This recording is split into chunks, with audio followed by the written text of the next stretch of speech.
Hello and welcome to the True Crime Never Sleeps podcast. Today we're diving in and discussing the future of serial killers. While many are aware of, the ones in the past, many serial killers are still active today. To stay up to date with all my content, check out my Twitter account at TrueCrimeNS and be sure to like and subscribe to this video. You can find the True Crime Never Sleeps podcast on all major podcast platforms, both for Apple and Android devices. You can also find us on iHeartRadio. Right now, we'd like to thank our sponsor, Poddex, for sponsoring this ad for this episode. Use promo code TCNS for 10% off your purchase. The link will be in the description. Poddex is a unique service that allows users to grow their podcast episode. You can order a deck like this. This is the Would You Rather deck, which I haven't used yet, but plan to. They're a great tool to increase your viewership and your listeners, as well as your downloads for your podcast. Check them out, poddex.com, and use promo code TCNS for 10% off your purchase.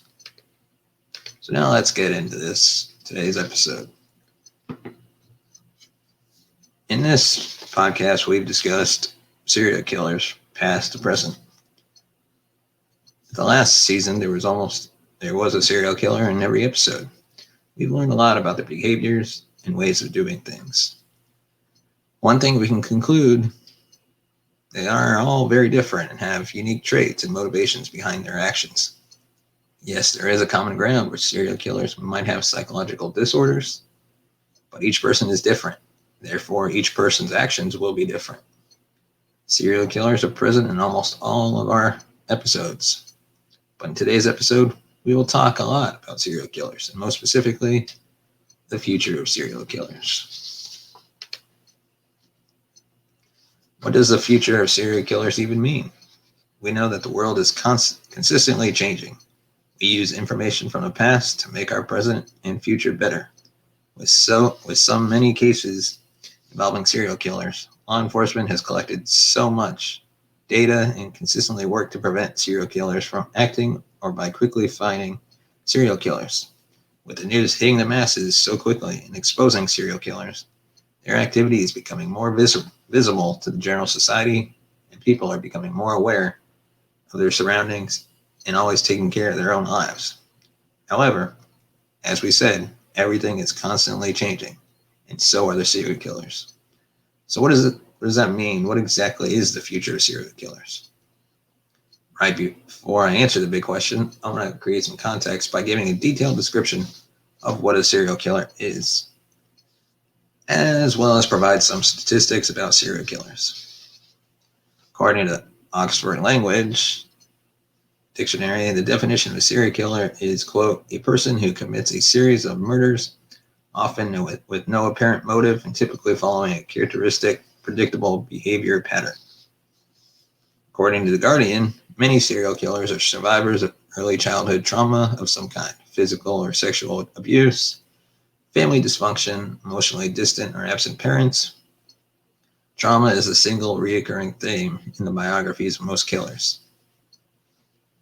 And according to thisinterestme.com, there are four main types of serial killers.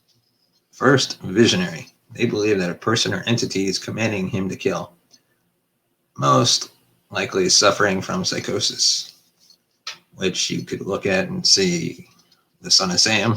He was getting his orders allegedly from a dog. Mission-oriented, kills in order to rid society of a certain group. Then there's the hedonistic, that commits his acts for his own personal pleasure. For example, rape, torture, or money. And then you have power and control, fantasizes about having power and seeks to dominate and control his victims. There isn't a single official agency that's aggregated the information. The only public stats we have to go by come from academics who study serial murder. According to Bustle.com and a 2004 to 2004 2014 study that accounts for 270 active serial killers with 766 and 955 victims over 10 years. However, serial murder is actually rare, comprising less than 1% of all homicides in the FBI's estimate. With the annual homicide rate hovering around 15,000 in the U.S., that equates to fewer than 150 serial murders a year, perpetrated by perhaps 25 to 50 people. The data shared shows that even though serial killers get massive attention in today's news, they represent a really small portion of total deaths by all causes. However, dying because of a serial killer is not a natural cause of death, so it brings much more pain to the families. Now that we have some of the basic data, let's discuss a bit about the future of serial killers. Nearly 770 serial killers operated in the U.S. through the 1980s, and just under 670 in the 90s. According to data collected by Mike Hemont of Radford University, the sudden plummet came with the new century when the rate fell below 400, and as of late 2016, just over 100 during the past decade. This shows that the future of serial killers is unknown, but the number of serial killers is definitely declining. That is because with so many decades of studies and sadly real-life cases, the highest levels of law enforcement have been able to study the patterns of serial killers and work to avoid incidents from happening. The work done by law enforcement with schools have been allowing people to identify people with traits of serial killers and psychologically work with them to guide them to a strong path and reduce the traits of serial killers, reducing the chances of this person committing acts of serial killers. Even though the numbers are declining, serial killers are a consistent threat to the world, and they will still cause harm to society for many years. I know this was an unusual episode for True Crime Never Sleeps podcast, but I hope you enjoyed this new segment that we're calling Let's Talk. In future episodes, we'll cover a variety of, true crime-based topics, from legal process to history, and then to random hot-button issues facing this area of true crime. Thank you for joining me on this episode. Be sure to hit the like button, subscribe, share with your friends.